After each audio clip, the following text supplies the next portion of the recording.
If Ben Shapiro took a dump in a coffee shop and didn't flush it, there will be a line of people outside waiting to take selfies. What up, world? I'm back at it for the first time. So I'm watching a video the other day that's very, very interesting. It's Ben Shapiro, and the title of the video is How to Debate Climate Change. On the climate change issue, I'm not going to pretend that I'm an expert in reading the study. I don't have enough knowledge on the subject to give a legitimate debate. Now, normally that wouldn't be a problem, right? Because he's being honest. But the title of the video is How to Debate Climate Change. Like he debunks his own ability to debate climate change in the very first sentence out of his mouth in this video. It's got almost 1 million views, and this is a duplicate video, so it's been posted around a couple of times on a couple of channels. The subset of climate scientists is not all that large, so I really don't care what a doctor in biology has to say about climate change. He knows as much as I do. So it depends on what they have a doctorate in. Now, I've seen Ben debate on college campuses where a guy challenges Ben's authority to make claims on any particular subject, to which Ben replies that being an expert in the field does not limit the validity of his opinion on the topic because he has done his research on the topic.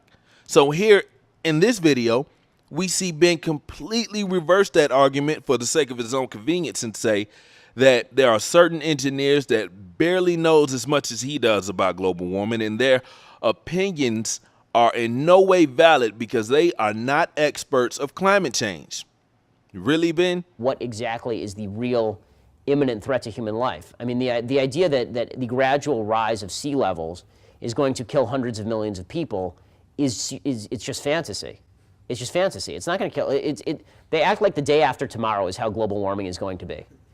Right? Like the giant wave is going to sweep in, and then the next morning it will freeze, and all of New York will be under ice, and Dennis Quaid and Jake Gyllenhaal will be trying to fight their way through it.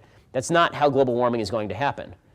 Right? Global warming is going to happen, if it does happen, the rate they say it's going to, it's supposed to happen over the course of the next 100 years.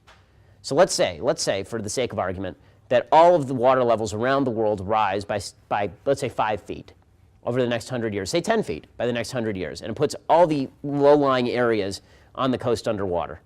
Right, which let's say all of that happens. You think that people aren't going to just sell their homes and move? So next he says that if the sea level raises 10 feet, people will sell their homes and move. Yeah, he says that if the sea level raises 10 feet over the next century, that people will sell their homes and move because the whole place is underwater. Watch the video. I can't even make this up. This is what he says. Ben, the land is no longer sustainable if everything's underwater, and if everybody has to move, who are they going to sell their houses to, Ben? You would think that somebody who is well into socioeconomic statuses of different countries, especially places like Syria, would know this because some of the people in the country of Syria are migrants because the places where they live, they can no longer sustain their lives, their income.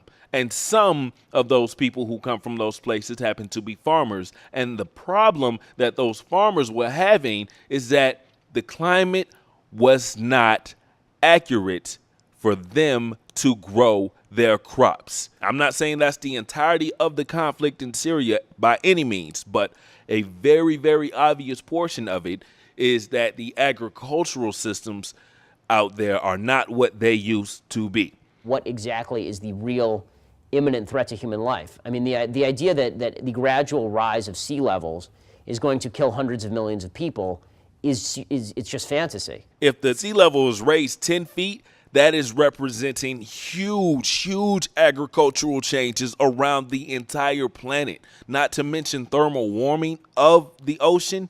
It's not a good sign for a lot of people in a lot of different businesses, a lot of different lines of work. This is terrible for the coral reef.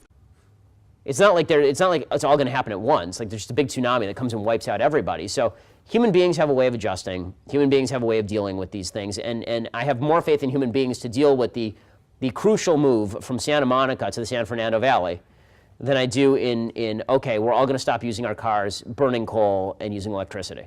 That seems to me a much worse solution than, okay, I'm going to have to sell my beachfront property at a discount price. By the way, that's who it's going to hit, the people with beachfront property. It's not going to hit anybody in Indiana. You're pretty safe. It'll be all right. Okay. Did Ben Shapiro just say that global warming, climate change, is only going to affect people with beachfront property. Beachfront property. Did you just say that? So every scientist and all of these biologists and all of these meteorologists and experts are all concerned about global warming because it's going to affect the value of beachfront property. Ben Shapiro just said that out of his mouth. People watched this video and clicked the like button. This is sad, man. Beachfront property. They're going to sell the beachfront property and move. Did you prepare that and write that down in your speech so that you could come in? Is this what you get paid to do?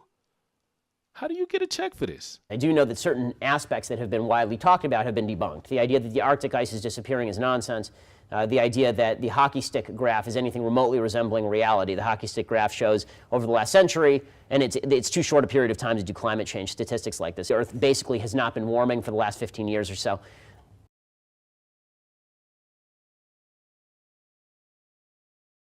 Right, so you're right. There are a lot of climate scientists and climatologists who have said that global warming is an absolute fact, and anthropogenic global warming is an absolute fact. I'm not saying that it's not happening. It may be happening.